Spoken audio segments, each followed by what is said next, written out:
Without us understanding how aware we are, then we never really understand what we don't know. So if I'm not looking for something, then I'm not going to see it. So this is where education plays such a big role because I need to know what things to look for so that I can see if danger is around me. So some facts. We know that 1 in 3 girls will be sexually molested or raped before the age of 18.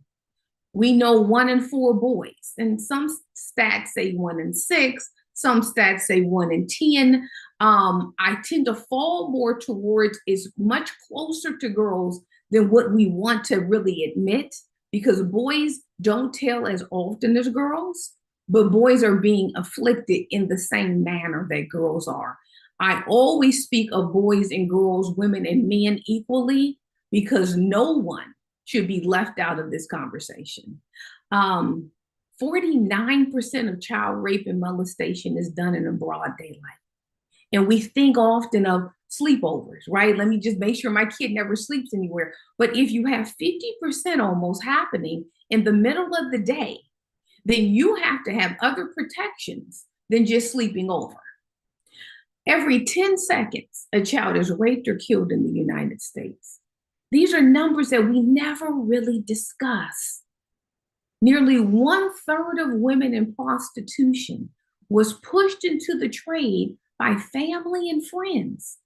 So again, we talk about that stat that I said, the 85 to 90% are the ones that are harming. Well, we have 1/3 of women pushed into the trade by family and friends.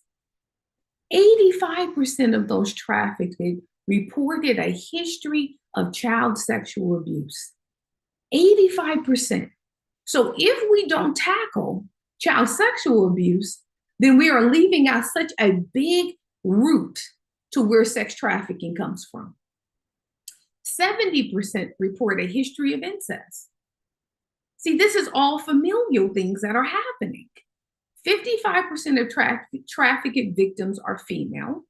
45% of trafficked victims are male. You see how close the numbers are. 50% are under the age of 18. So we're talking about a huge amount of children and young kids, right, that are being trafficked, and we aren't screaming about this loud enough. 65% of traffickers are male, but 35% are female. So if I only teach my kid to look out for men that are dangerous, I leave out a percentage of women that are equally as dangerous. 85% of the 1.2 to 1.5 million runaways are fleeing abuse at home. This is why we have to counterattack what is happening in the home, because we have to ask why that many children are running away from home. And we cannot just throw it aside and say, oh, they're just bad kids. Oh, they're just fast kids. No, we cannot say that. We have to say something is happening in the home for these children to leave. And so we have to prevent harms being done in the home. 1 in 3 teens on the street are lured into trafficking within 48 hours of leaving home. That's 2 days. So when we don't see the police acting fast enough, especially for Black children and brown children, right, and Native American children, when we don't see them moving on our behalf, and they wait days before they put out an Amber Alert or days before we get into the media circle, we have 2 days to make sure these children get back home before they're lured into trafficking. We know they're vulnerable. We know they're running from something, right? But we have to make sure that we have some safety net to catch them. Okay, we're going to keep this going. A trafficker can make $200,000 per child. That's a lot of money. An average trafficker makes $32,000 a week. Oh, wow. That's crazy money. And we see why it's so luring for men to pull in these traffickers, right? For men to pull in, to traffic children, because it's so much money to be made. The most common form of sex trafficking, we have street trafficking, we have commercial brothels, we have escort services, and we have online services. We have to look at each one because each one is a different little demon, okay? Each one looks different, the movements are different. So we have to understand how they use these in different ways in order for us to be able to prevent it, right? 87 million is made every day from sex trafficking. That's a lot of money moving around. And when we know this much money is moving, we know that a lot of people are getting paid to turn a blind eye. We saw it with the drug trade, right? We saw it with arms trade. When you make this much money and you get this moving, you get a lot of people that won't do anything. They say a lot of stuff. We talk a lot about it, but why haven't these numbers really changed? Why is this looking the same? A victim will be raped on average 6,000 times. Because remember, they are in this all day. It's not like they use them just for a couple of hours and then they push them aside. This becomes their job. And I give these hard facts because I want us to have some empathy about what we're seeing and what is going on.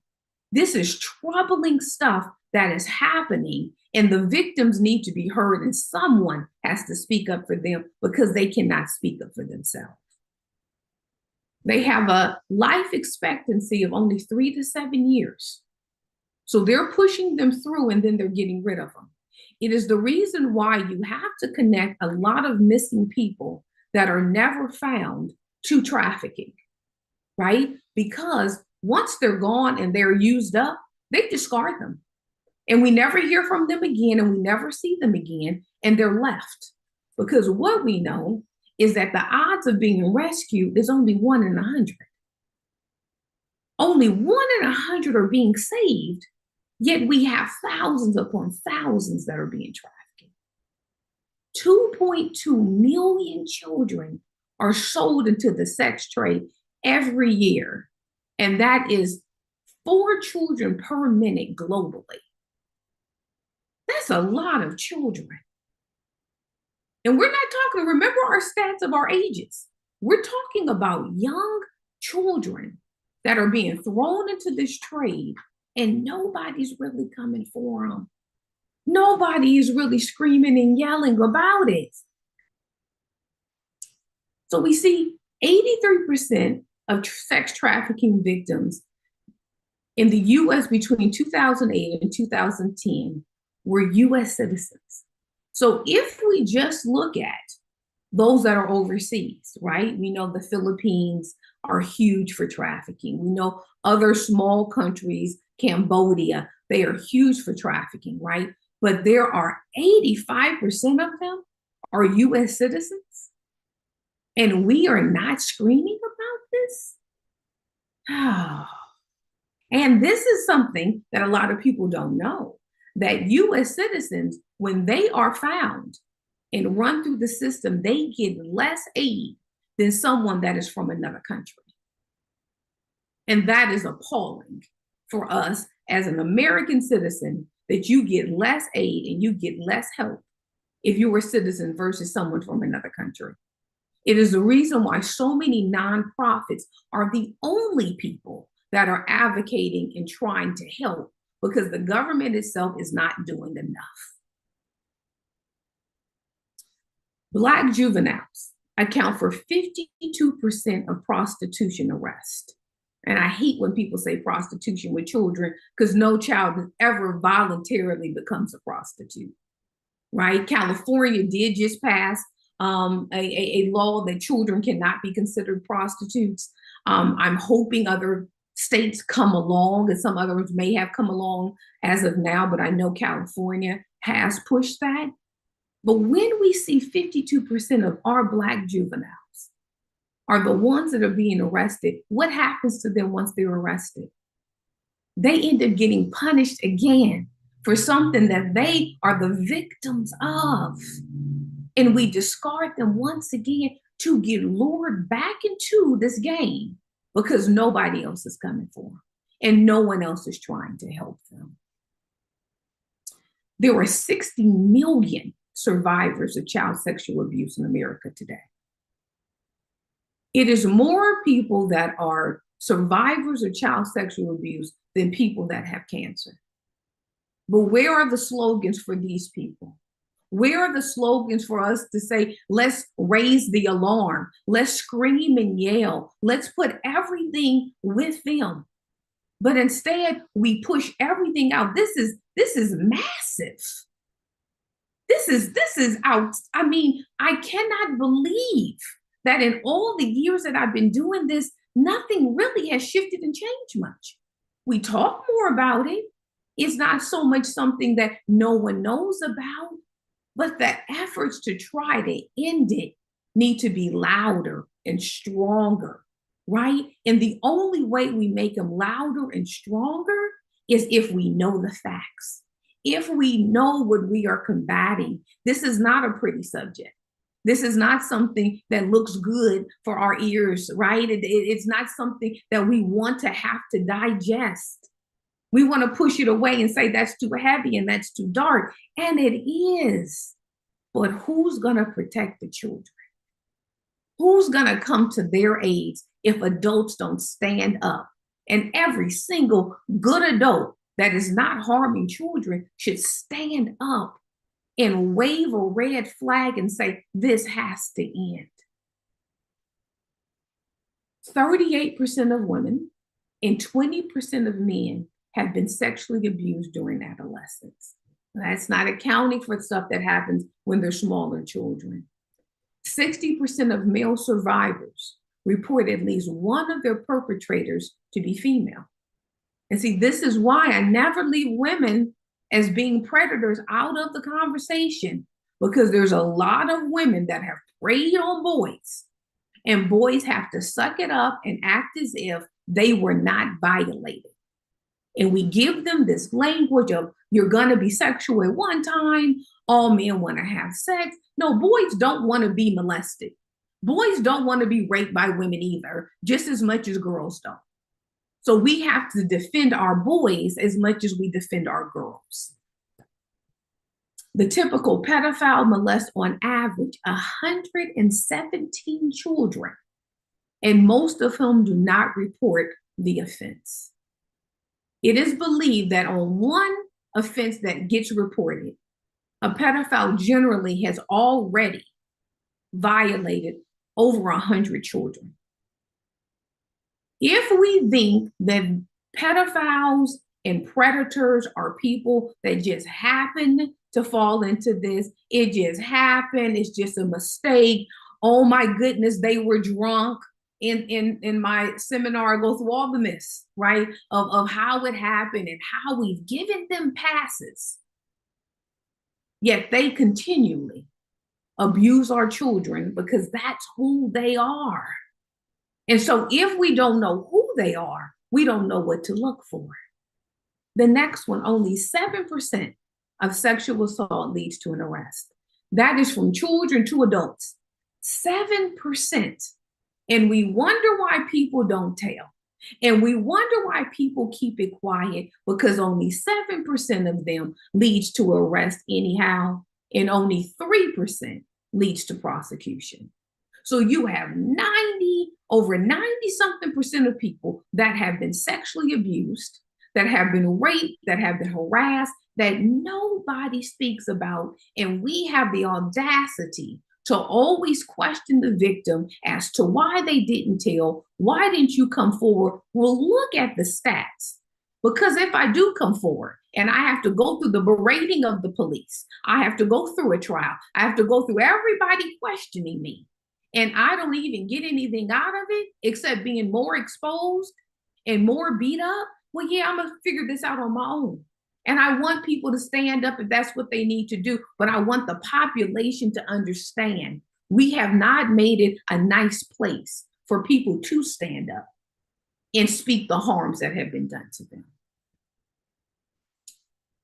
Only recently has it become a felony in 48 states to buy a child for sex.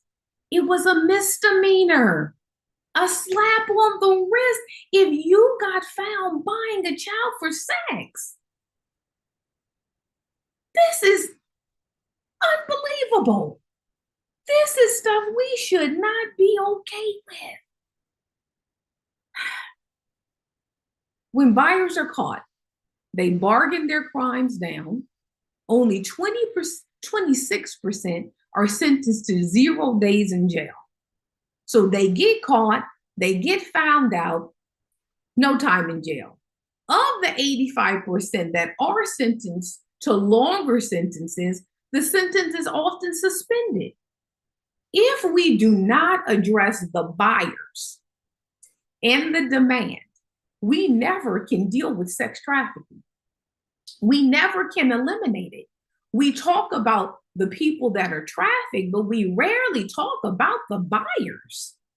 Who are these men and women that are buying children? Who are these people that know that someone has been taken against their will and you willingly and readily go buy them to abuse and rape them again? But the buyers hold no consequences. They get no shaming in what they do. If you know somebody buying sex, you should shame them very badly because they are a part of. And I know that ain't probably not, politically correct, but it's ridiculous that we allow the buyers and the demand to never be punished, because without them, there would be no trade. If we eliminated the demand, traffickers are making money. They're making money because people are buying it. Go back to what I said about the $200,000 per child. Someone's paying that. The 87 million, those are people paying to rape and molest children. Be alarmed. 99% of buyers are men between the ages of 18 to 89. Now, on this stat, you get more information and you begin to realize that women are also buying. It's not just men that are buying when we talk to the men that have been violated. So 65% hold a position of trust and authority. That's in their jobs, the buyers. They are people that are not low in society. These are people that have good jobs.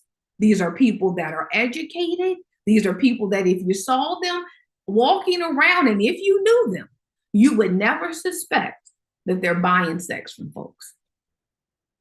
56 work directly with children. This is why parents have to know what to look for. It is why we have to empower our children to be able, when we're not around, to advocate for themselves and say, hey, I don't like that teacher. They make me feel a certain way. Hey, kids, make sure you're not in the room by yourself with them. See, we've got to teach our children these things. As parents, we have to walk into the school and say, what are your policies? What have you done to ensure that my child will not be violated? Because we know with all the children and all the schools that have come out with principals and teachers and coaches that are molesting the children, what are you guys doing about it? Because far too often we see that they close their eyes and push them to another school, just like they do with the Catholic priest. No one wants to talk about it. We just push them on to the next for more children to be violated. So there are more than 2.5 million male sexual assault victims. Sexual assault occurs every 92 seconds. Digest that. Every 92 seconds, someone is being sexually assaulted. And we live in a world now that we are throwing sex down our throats. We are pushing for people to have no boundaries with sex. We are telling people they can do whatever they want around sex, and we do not understand how oftentimes it is empowering people to take people's essence from them when they never wanted to give it. And when we don't see how much of a violation it is when someone has been sexually assaulted, from being harassed to being completely raped and brutalized, I want you to see all of it is offensive.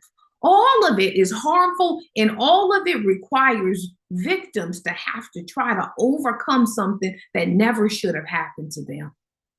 We have to be disgusted with the fact that every 92 seconds, and let me tell you, when I first started it was 107 seconds. It has now decreased to 92 seconds. Most trafficked children predominantly serve white males between the ages of 25 and 55 years old. These are not necessarily old men. These are men in their prime that are out grabbing children for them to rape and molest. 40% of boys and 11% of girls surveyed said that they had served a female client. So that means we got women that are doing the same things as men.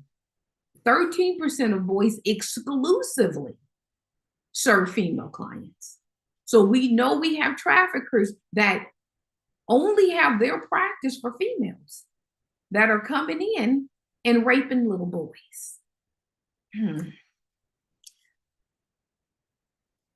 So what we have here, and I want us to keep this in mind, that sex trafficking has two sides to it, okay? So we have the side of them being on the track, of them physically out there being raped and molested, right? I just use the language because I don't want to make it pretty and sound what it isn't, right?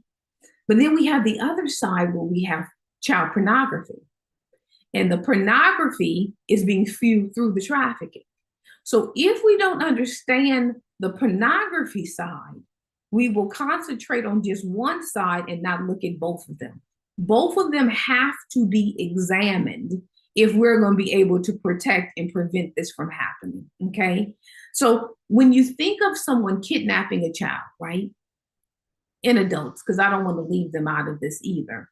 But when you think of them having to take them, that means they have to house them. That means they have to feed them. That means they have to keep them unseen, right? If something happens to them medically, they have to find someone who's willing to service them and take care of them. That takes a part of their money from them.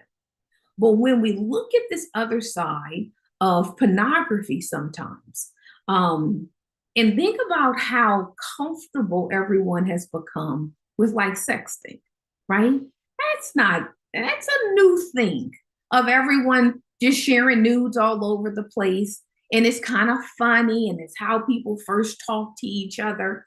And our children have been pushed into this thing. So when we sexualize children, we stop them from having the proper boundaries around them for them to understand this is not a world that's meant for you. Sex and sexuality and being involved is too risky. It's too much emotionally, mentally, physically for children to understand the gravity of what's happening. But now it has become something that is so flippant. It is something that nobody really thinks about, and we have just pushed it along. And now our children are falling victim to it. But I want you to understand that it is an opening of a door for traffickers. It is an opening of the door for your pedophiles that are in your family, in your friends, in the coaches, because they've become comfortable with exposing themselves to someone else. See, the boundary has been broke down, and that is the difficulty in that. So when we look at these chat rooms and we look at social media, right? And we look at OnlyFans, right? we see here that the predators have invaded our homes. We now are sitting there with homes without walls because we are inviting these people into our spaces unbeknownst to us, right? But we are giving them access. And so once a predator has access, then they have a child that they're able to manipulate. They have a child that they're able to threaten and put fear in. If it's the threat of killing your family or exposing you of what you've done, kids are young and they don't understand how to get out of it. And I'm going to tell you a part of that towards the end of what the information is that we have to give to our children. But in one case, they found of 2,083 child images, that 69% of the images and videos of children were just 11 to 13 years old. 28% were between 7 and 10 years old. These are little kids. Now, this is what's astounding, right? Of those videos, 2003, the children were alone in the content. You saw no adults with them, okay? And you saw the victims in their homes or in their bathrooms. I want everybody to gasp at that, because that now means that it is possible for a trafficker or a predator, one and the same almost, to be able to invade into your home, to convince your child or threaten your child to give me images of yourself, to make videos of yourself and give them to me to be used. And you could be downstairs and you can be in the other room and you don't know what's happening. In one of the videos they saw the little girl talking to her parents in the room. The door was closed and they're talking to the parents. These parents had no idea that their kid was in there being violated. Broaden your mind about how we have to protect, because this is serious times that we are in. So what we know is that child pornography is a global issue, but the United States remain the largest producer and consumers of child abuse content in the world. We're the problem. In 2007, the number of pornographic pictures and videos of children was reported at close to 6 million. And of that number, only 874 children had been identified. As of 2011, look at this short period of time. The numbers and images increased to 17.3 million. That's a 4,000% increase. In 4 years, that's 11.4 million more images. Don't think of them as just images. Think of them as children. Think of them that each and every image of 11.4 million is a child being violated, is a child being harmed. 11.4. In 2015, the National Center of Exploited and Missing Children had reviewed more than 147 million images and videos of child pornography. And of that, only 9,600 victims had been identified. Go back to that stat I gave you. Only 1 in 100 are being rescued. Now in 2022 alone, they received 32 million reports of suspected child sexual exploitation. And that is only in 1 year. Let's break those stats down. 55% are female, 58%, are female. 42% are males. 10% are infants and toddlers. Infants and toddlers, what we've seen is having a spike because infants and toddlers can't talk. Infants and toddlers can't tell you what's happening. So protect your little babies, because there's somebody out there that could potentially want to harm them too. 67% are prepubescent, that's 4 to 12. 23% are pubescent, 13 to 17. 70 to 80% of child sex trafficking victims are sold online. This is why we cannot just keep this looking at it from one angle. We have to broaden what we're looking at. We have to broaden all the areas that this is occurring. Average age of a child that's entered into the sex trade is 12 to 14 years old. Remember those 1.2 to 1.5 million that are running away. And half of the children are only 8 and 9 years old. These are people that are being snatched. These are little kids. I want you to remember how little a 7 and 8-year-old is. So I want us to think about this. When we think of like OnlyFans, right? That got a huge uptick during the pandemic. Sex workers were using OnlyFans to try to keep themselves going. So of course they went and did a survey and on the OnlyFans content makers, right? And 30% of them had been harassed by traffickers to try to get them in. The content creators admitted that there's a lot of kids on OnlyFans. But listen to how we speak about OnlyFans.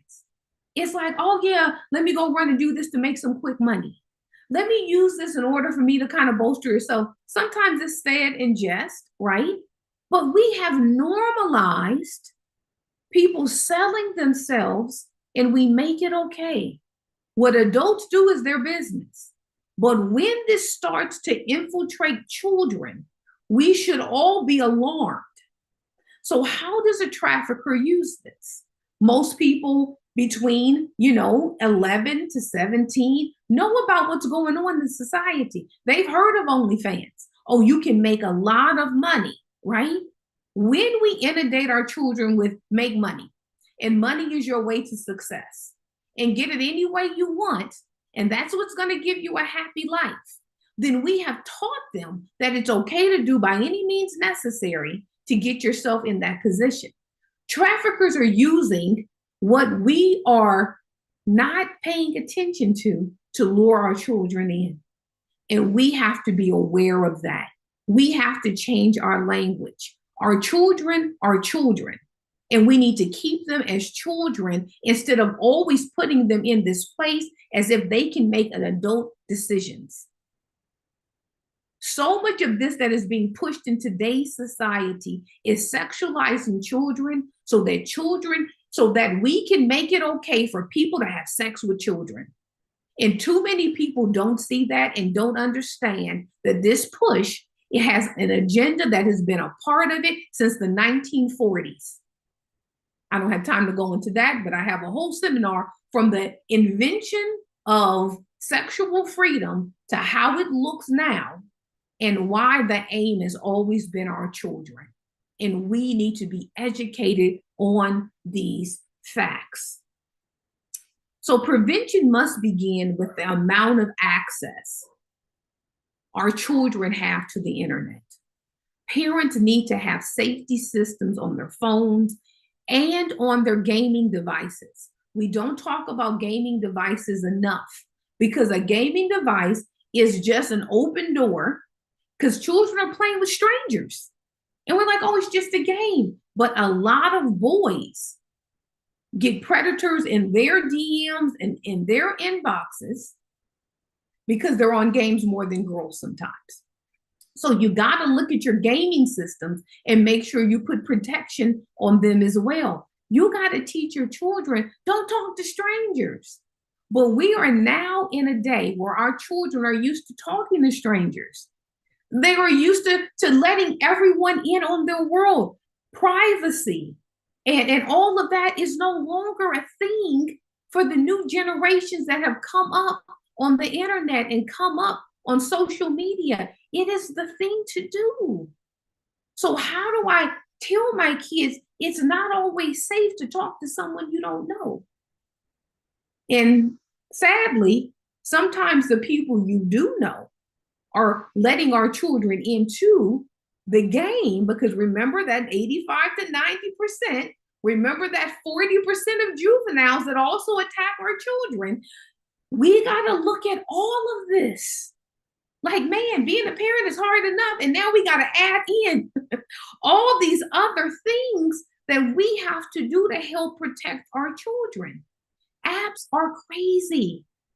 You got to look at the apps your children put on their phones and on their computers. Every parent should have a family system that the parent has to approve. Each app that their child gets, it is one way of protection.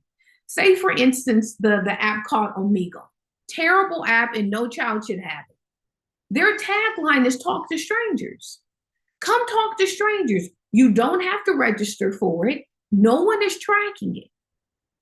But you can come in and you give yourself access to live videos of all kinds of stuff that are happening on so many apps that parents have no idea about. We have to do our due diligence. We have to look into it. We have to sit ourselves in a class and let somebody teach us about these things, because we don't know just by knowing. We don't know just because we look at something. Things look more innocent and you get the underbelly, and then you're like, oh my Lord, I cannot believe this is what's happening. You have to let your children know this is not an issue of privacy. This is an issue of protection. I have to protect you. So prevention. Know what your kids are doing online. Talk to them. Go look. Investigate. Review their online communication. Get in them DMs. Get in them inboxes. See what's happening. Install parental control software and monitoring programs. There's a huge amount of them. They will help you. Can kids override them sometimes? But at least you're putting in enough. At least you're trying to put some gates in between so that you can have some forms of protection. Learn their favorite sites and apps. Why do they keep going to those? What are they giving you, right? Think of like Roblox, which is a big app that has a lot of fun. You can build stuff, you can play games, but there's an underbelly to that where adults have come in and put pornographic scenes where they're children, right? So you have to jump in every once in a while and say, hey, what's going on?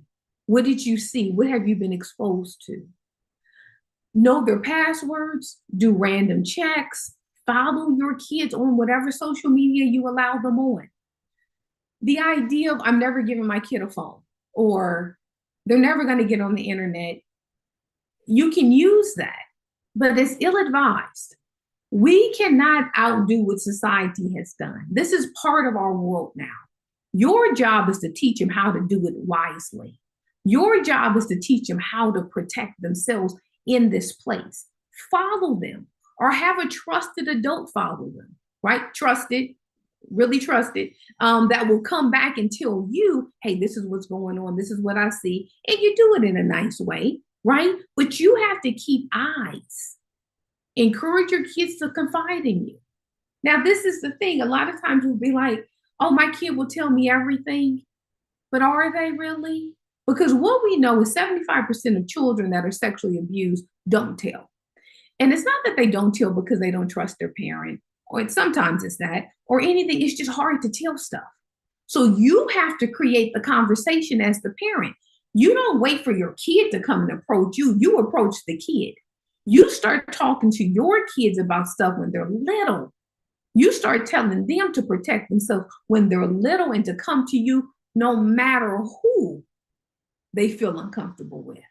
And that's part of the language we have to use. Is I don't care if it's my daddy or my husband or my sister or my aunt or my cousin or the pastor. Anybody that rubs you wrong, you let me know, and we're going to discuss it, and I'm going to find a way to keep you safe. Okay? What we also need to teach our kids, and this is really big in this new age, everything done online is public and permanent forever. Our kids, remember, they're making their footprint at the age of 7 and 8 and 9 and 10 years old. That stuff doesn't get erased. It doesn't go anywhere. It stays with you. So many kids have been denied college entrance because of what their social media portrayed them as. Because now colleges look through social media, jobs look through your social media to see who you are, because people don't want to get caught up with stuff. So the delete button doesn't mean delete like it's gone. It just means you can't see it anymore. But that doesn't mean that it can't be found out. That doesn't mean that somebody else can't go and get it, okay? Another thing we're teaching our children, sexting nude or partially closed pictures are considered child pornography. Do you understand that how we have normalized sexting for children, that they are producers of their own child pornography now? Do you know that the FBI in Quantico has many of our children's nude pictures? Because when they get flagged, they go to the FBI. This is big stuff. Possession is taking the picture and saving it. If you send the picture, it is then distribution. It is a felony and against the law in all states to produce child pornography, even if you're a child producing it. And if charged and convicted, you would have to register as a sex offender. See, our kids don't know this stuff. Go Google it. You will see that there are teenagers that have been convicted of child pornography and have had to carry the label now as a sex offender. For how many years that the judge rules that they will do that? It's not worth it. We've got to let them know it's not worth it. Rebel against society, rebel against this norm, and protect yourself at all costs. Next, teach your children. Predators love chat rooms. They want to have conversations. They are beautiful at covering themselves. They come in as a child your age. They come in as different sexes. They know how to get children because they study children more than some parents have studied children. They are well equipped. This is not something that's happenstance. This is their passion. This is their project. They do this all day long. Understand what we're dealing with. We are dealing with a true predator. Just like a lion goes after its prey, these predators are going after our children, and we are not protecting them. One predator said, I only need one to bite because I'm willing to take them one by one, right? They're patient. This is their obsession and their passion, and they are more than willing to go one at a time. Tell your children, if someone DMs them and they ask you to go to another app, this is a sign of a predator. They want to get you off that app so they can limit detection, and they want to put you to an app that maybe disappears like a Snapchat, take you to a place like an Omegle that doesn't register that anybody can be on there that's not tracked. If they can't talk to you there, just understand that, because it's also showing the predator that they can lure you away. This kid doesn't know that they're about to walk into danger. A grown predator will always be able to outsmart our children. You have to teach your kids that. Our kids think they are really, really, really smart nowadays. They think because they have so much information that they are far more skilled than what they are. But a child's brain is a child's brain. And the child's brain hasn't gone greater than what it is than every other child's brain that has been growing at 10, 12, 13, 14, 15 years old. You cannot outsmart a predator. You need to let your children understand that. And you got to be able to let them know. And if you get into trouble, come get me. If you make a bad decision, come get me, right? When we talk about our kids being able to confide in us, they have to be able to confide the awful things they do. Because we know kids do some stupid things.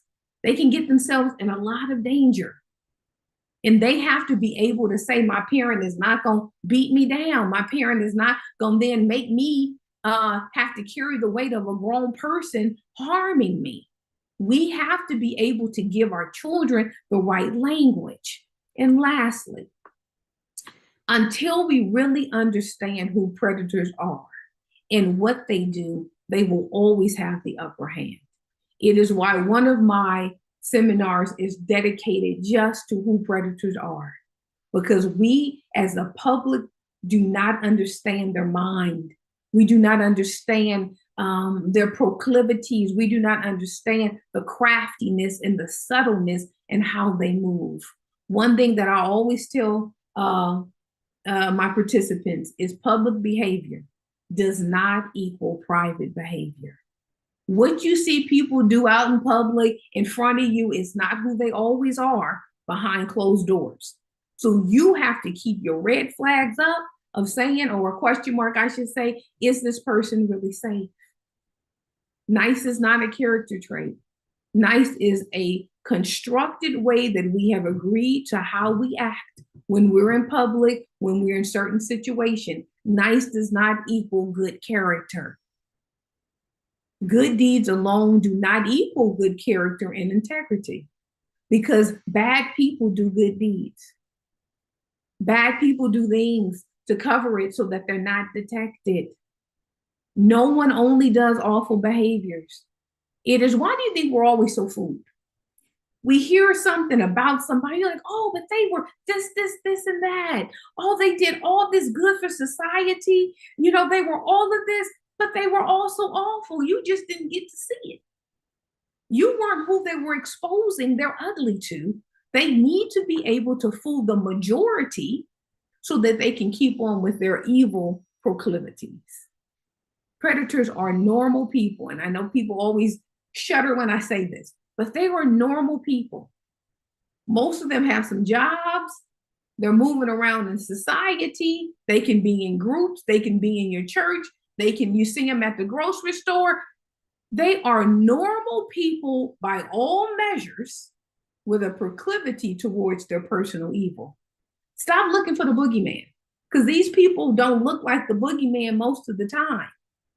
They look like you and me, and we have to have wisdom and discernment and the education to be able to understand who they are and what they do. So I always say this, and I want people to keep in mind these facts, right? Most of these people will fool hundreds of people, and the only people that know about their evil is the victim. And then you have this lone victim, right? Because they sprinkle them on purpose, and sometimes you have families and groups. But they need people to be able to not believe the victim. So they put on these good social places, right? These good social standings. They do good deeds. They look like decent people, so that when someone comes out and says, oh, they did X, Y, and Z, we're like, man, I've experienced them to be so kind. I've experienced them to be kind of a good person. They brought so much joy to my life. For us to do the mental shift to, I experienced you well, but there are other people that did not experience you well, is very hard for humans to do, because we get stuck with what we have experienced. And so they know this. They know that they can con and get us because they haven't shown us who they really are. And then they put up all this other stuff about who the victim is so that we don't believe them. Another reason why it's often difficult for us to hold public people responsible. Look at all the public people we've seen lately. The Me Too movement exposed a lot of folks, right? But it's hard for us to keep them accountable because we don't keep our family members accountable. We don't keep our own abusers accountable. So if I'm telling you, you got to be held accountable, then that means that you got to be held accountable in my family. That I no longer can just say, oh, it was an accident. Oh, they were drunk. Oh, they came on hard times, right? Oh, they were abused themselves. No, no, no, no, no. We're going to start letting these people hold the complete bag for their trifling behavior that is evil and egregious, that people have to live their life trying to overcome the harms that they've done. We have to start doing that, not just with public people, but also with our personal people that we know. So keep in mind, and this is a big fact I want everyone to walk away with. Once you deem someone safe, you stop looking for signs of danger. I want you to pause when you meet people, right? I want you to look at everyone in your life, and I want you to put a question mark before you have vetted them out to determine that they are safe. I want us to teach our children this because they're coming up against people in all kinds of manner. Don't call them safe yet. Don't say that they're your friend yet. Don't say that there's someone you can trust yet. Let them prove themselves to be safe. And it's okay to take your time. And I don't have to tell you that you under the question mark. I don't have to treat you any different. All I got to do is move access from my child from you. I just have to put up some perimeters and make sure that you don't get close to my kid, because it is my job to protect my kid. It is my job to protect any kid that I can protect. That has to become the adult's mission. So in summation, get educated. The internet is full of research. There's no reason for us to be ignorant.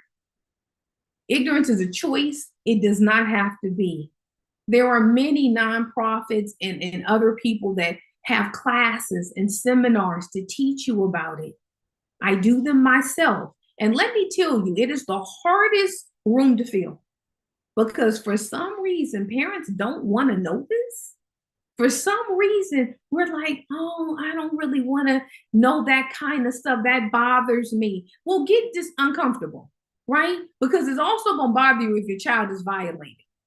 Because this idea that it won't happen to my kid and I've got all the perimeters is a lie, when we know 1 in 3 girls and perhaps 1 in 5 boys will be violated before the age of 18. Whose kids do you think it is? Next time you go to your child's school, look at all the kids and count on 1 to 3 girls. Count on 1 to 5 boys. All of them will be violated before the age of 18 if we don't do anything to stop it. If we don't do the work to get educated to prevent these harms from happening to our children. Educate your children, teach them, get books. There's many books from all ages, from 2 all the way up. There's no reason that our children don't understand this language. Keep it on their level. I'm not telling you to inundate a 4-year-old with the gruesomeness that some of what I said.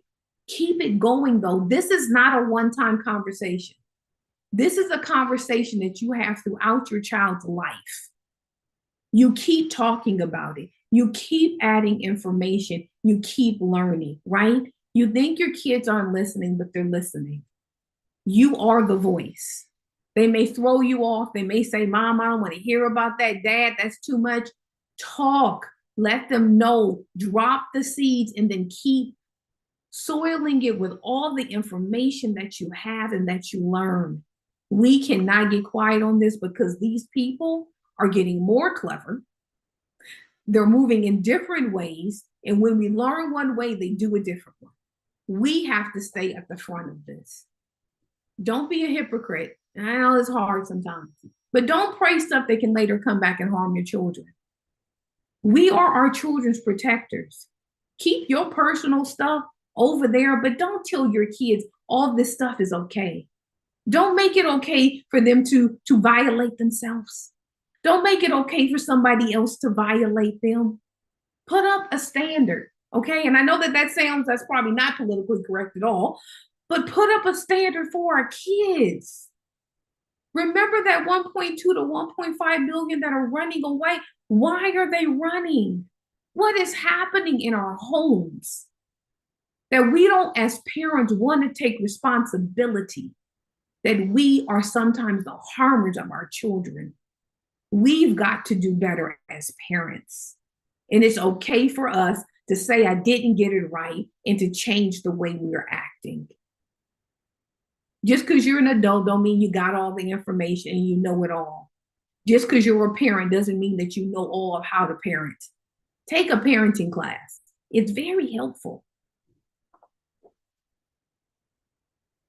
Create an atmosphere at home that is a soft place for your child to fall, so they're not running into the arms of predators that make them feel seen and heard and understood, only to later abuse them. These predators are what we call groomers. They are very good at what they do. They see all the holes in your child's life. They ask the right questions so that they can make sure they provide the right answers. They are crafty, right? They know how to get a child. You have to protect your child against that. That is our job. And lastly, remind them the trouble with trouble is that it often starts off as fun. So teach your children how to be mindful. It looks good. It feels good. It's playful. Everybody else is doing it, but trouble can lead to a lot of trouble. So be wise. And then lastly, this is my contact information. If anyone is interested in hosting a seminar, feel free to contact me. My website, www.natalielamb.me. Email, iyconline06@gmail. Facebook is It's Your Choice. Instagram is It's Your Choice 06.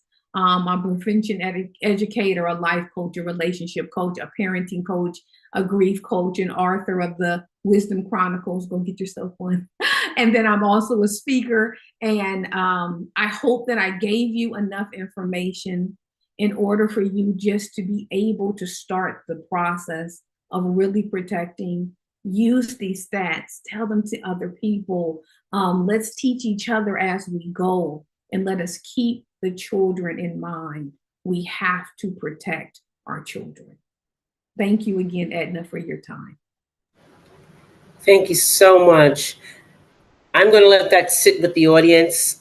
Sex trafficking is a complex and multifaceted issue that demands a comprehensive approach.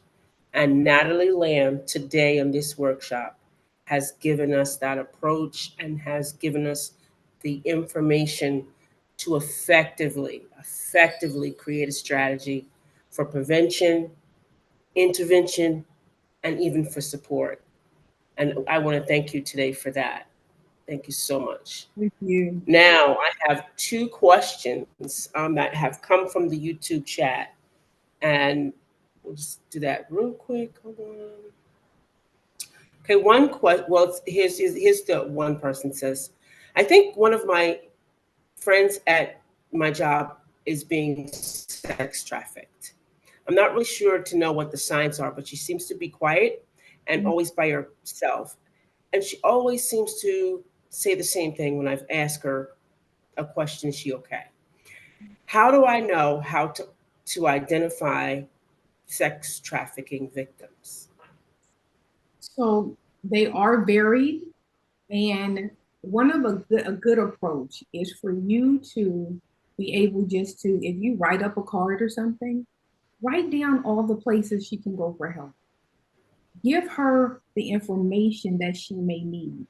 For someone just to come out and say, hey, yeah, I'm being sex trafficked, it's too risky, right? We know that they're in danger. We know that these traffickers and pimps can sometimes be very violent, right? Has put them under scrutiny, even though that they can work in other atmospheres, right, and move around. You want to just say, let her know you care, right? Let her know you see her. And then slip her a note. Hey, this is just what I've seen. I don't know what's happening, but this may be something that can help you. If you need something, let me know. if you're not okay, just give me a sign and I'll be there to be able to help you. It's those little things that you want to just open the door to be able to see if you can get access to them. And it's tricky because sometimes they're so deep in it for various reasons. It's very hard for them to get help. It's very hard for them to ask for help and trust that they will be helped. So do play it safely, but just keep offering yourself as far as an ear to hear as I see you. Don't always just come at as a, hey, are you okay? Ingratiate her. See if you can get to know her a little bit. Sit and have lunch with her. See if you can get some access where she can maybe pull her guard down some so that she can maybe let you know if she is in danger. Good. Okay, so that's very good. Very good. So the next one is, how do you spot that someone's being trafficked? And it says, quotes, it may be my child, quote. So with children, a lot of times if they're still at home, we notice gifts, we notice change in moods, we notice change in grades, we notice that they become more secretive. You can sometimes pay attention to their body and notice and see if anything is happening. These are the same things that sometimes you want to pay attention to if your child is just being sexually abused. So, if it's, you want to pay attention, are they having, physical distress? Or is their stomachs messed up more? Are they having, headaches and those types of things happening? If you notice they're away and you can't get access to them at certain times, you want to pay attention to that. If you still have access to them, put a tracker on their phone. Find out the information that you need to get. Ask. Sometimes we cannot go around the corner with it. We have to be direct. Hey, hon, I'm noticing something's different. Is something going on? If something's going on, I'm here. I'm able to assist you. If you got into something that you think I'm going to be mad at, I'm not going to be mad. I'm going to do everything I can to try to help you. If you do find out, go to the authorities. Don't try to be your own maverick, trying to find out information. Go to the authorities and let them assist you, because there's so many ways for them to be able to catch them. But we don't want to mess up the thing. We don't even want them to know that we know, right? Because we want the authorities to be able to do the work they need to do in order to be able to take these people off the street. But go to your kid, talk to them, ask them, hey, what is something else going on? Use this information. Hey, you know what? I just was listening to this talk and this came out, and what do you think about this? Right here. Do you know that this stuff is happening? Like, use that as a way to get in. They may not tell you right away, but if you notice it's not changing, keep asking. If you notice something's wrong with them physically, take them to the doctor. Mention it to them. Hey, check them out. I know we can get nervous about bringing the authorities and doctors in because they are mandated reporters. But if your kid is really in danger, please take the risk and let other people get involved. Sometimes we do need other agencies to be able to help protect our children. That's right. Well, we thank you. This is the end of the show, but audience, I want you to know that this is heavy, but it is important. It's important to save the lives of our children. And I'm a great advocate for prevention and saving our children from this type of abuse. And I want to thank you again, Natalie Lamb, for being here today, sharing your expertise with my audience. And I'm sure this is going to go around the world, because I'm claiming that right now, that it goes around the world resoundingly on every ear that it needs to rest on in order for this to end. And thank you again. And if you don't have any last words, we're going to say goodbye for now. Goodbye, and thank you everyone for listening. Let's advocate together. We can prevent this if we work together. This is perfect. This is Edna White. We're all signing off. Thank you so much.